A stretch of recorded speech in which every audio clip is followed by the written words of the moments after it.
একটা সময় ছিল ঘোষবাড়ির পুজো মানেই জনসমুদ্র। বংশ পরম্পরায় আজও ঘোষবাড়িতে পুজো হয়, কিন্তু লর্ড ক্যানিং এর মতন আর কেউ আসে না। এমন এক দিন ছিল, লর্ড ক্যানিং এসেছিলেন বারুইপুরের রামনগরে ঘোষবাড়ির দুর্গাপুজোয়। এখন নতুন প্রজন্মের কাছে সবই ইতিহাস। 141 বছরের এই ভিটেমাটির উপরেই পুরনো দুর্গা মন্দিরে পুজো আজও হয়। জমিদারি ঐতিহ্য মেনে আখ, চালকুমড়ো বলি প্রথা হয়ে আসছে।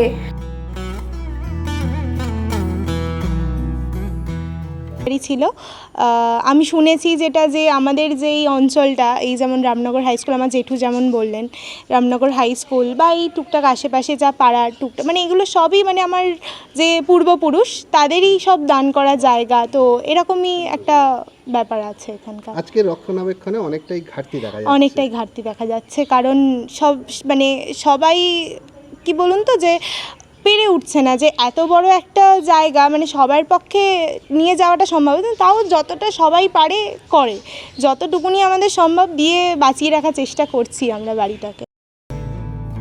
বারুইপুর জমিদারি প্রথা চলে গিয়েছে, কিন্তু আজও জমিদারি প্রথার ঐতিহ্য বহন করে 141 বছর ধরে দুর্গাপুজো হয়ে আসছে বারুইপুরের রামনগরের ঘোষবাড়িতে।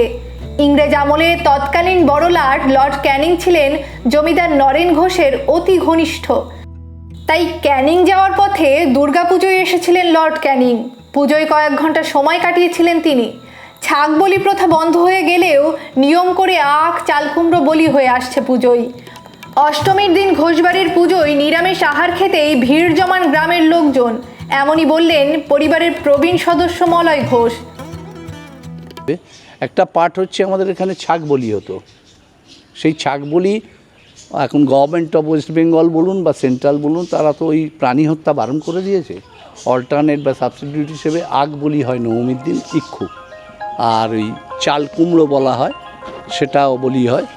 হ্যাঁ, আর বিশেষত্ব হচ্ছে আমরা যা হয় পুরনো দিনের সব লোকজন ঠিক মতন আমাদের কোম্পানি দিতে পারে না, because they are live in Calcutta and others country. তো আমরা এখানে যারা আছি মোটামুটি অষ্টমী নবমী মিলিত হই। আর একটা হচ্ছে আমাদের এখানে একটা বিশেষ কাজ হতো, সেটা গ্রামের যে লোকজন তাদের ওয়ান্স আপন এ টাইম ওই গ্রামের লোক সব বাড়ি প্রতি একজন করে নিয়ে নিমন্ত্রণ করে তাদের নবমীর দিন একটু এন্টারটেনমেন্টের ব্যবস্থা করতো এবং সমস্ত লোকজন আসতো। রামনগরের ঘোষবাড়ির প্রথম জমিদার ছিলেন কৈলাস ঘোষ। তার নামানুসারে বাড়ির নাম কৈলাস ভবন।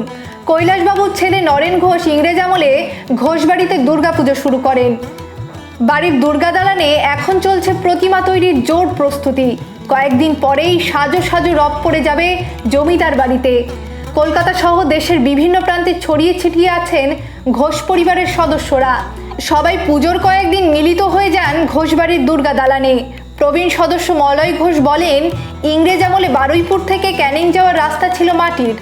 তাই ক্যানিং যাওয়ার সময় বড়লাট লর্ড ক্যানিং তার ফিয়ট গাড়ি বাড়ির পিছনে রেখে দিয়ে ঘোড়ার গাড়িতে ক্যানিং যেতেন। পূর্বপুরুষ নরেন ঘোষের ঘনিষ্ঠ হওয়ায় দুর্গাপুজোয় তিনি বাড়িতে এসে পুজোও দেখেছিলেন। এছাড়া প্রায় সময়ই ইংরেজ সাহেবরা তাদের গাড়ি রাখার জন্য প্রায় আসতেন বাড়িতে।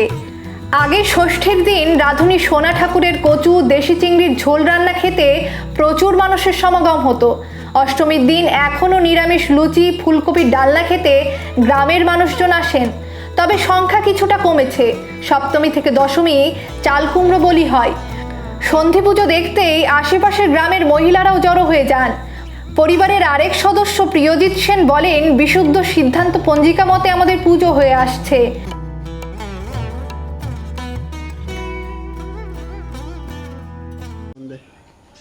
এবারের পুজো সম্বন্ধে আমাদের আর বিগত বছরেও যেমন হয়েছে তেমনই হবে সব কিছুটাই। তবে আমরা ছোটোবেলা থেকে যে সবগুলো দেখে এসেছি তার মধ্যে অনেক কিছুই কাটছাট হয়ে গেছে এখন, কারণ অনেকটাই পারিপার্শ্বিক চাপে, আর্থিক অনটনের মধ্যে সব তো আর ধারাবাহিকভাবে চলে না। এখন অনেক কিছু বজায় রাখা যায় না। যেমন আগে আমাদের এই বাড়িতে পুজোর সময় একেবারে সেই ষষ্ঠী থেকে দশমী পর্যন্ত দুবেলা গ্রামের লোকজনকে সব খাওয়ানো দাওয়ানোর ব্যবস্থা হতো। এখন সেটা তো আর্থিক অনটনের জন্য হয়ে ওঠে না। যা হচ্ছে আমরা ওই পুকুরটা আমরা ছোটোবেলা থেকে দেখে আসছি বা আগের জেনারেশন থেকে শুনে আসছি যে ওই পুকুরটার মানে বিসর্জনের ক্ষেত্রে একটা বিশেষত্ব আছে যে ওইটা আমাদেরই যেহেতু বাড়ির পারিবারিক বিসর্জনের পুকুর, ওখানে আমাদের ঠাকুর বিসর্জন না হলে অন্য কোনো ঠাকুর বিসর্জন হয় না। আচ্ছা, এই একটা রীতি আছে। আর এখনও পর্যন্ত ওই কাঁধে করে ঠাকুর রাস্তায় নিয়ে গিয়ে বিসর্জন করা হয়, একটু ঘুরিয়ে নিয়ে। আর এই তো আছে, আর ঢাকি ঢুলি এরা থাকে, আসে, ওটা বংশ পরম্পরায় তারা এখানে ঢাক ঢোল বাজিয়ে যাচ্ছে, প্রত্যেক বছর তারা যোগাযোগ করে। বিসর্জনের দিন এই জমিদারি প্রথার রীতি মেনেই বিসর্জনের দিন কাঁধে করেই ঢাক ঢোল বাজিয়ে মাকে নিয়ে যাওয়া হয় বাড়ির পুকুরে। সেই পুকুর হেদুয়ার পুকুর বলে এলাকায় পরিচিত। এই পুকুরেই ইংরেজ সাহেবরাও স্নান করতে আসতেন। দক্ষিণ 24 পরগনা থেকে উজ্জ্বল সরকারের রিপোর্ট, এক্সপ্রেস কলকাতা।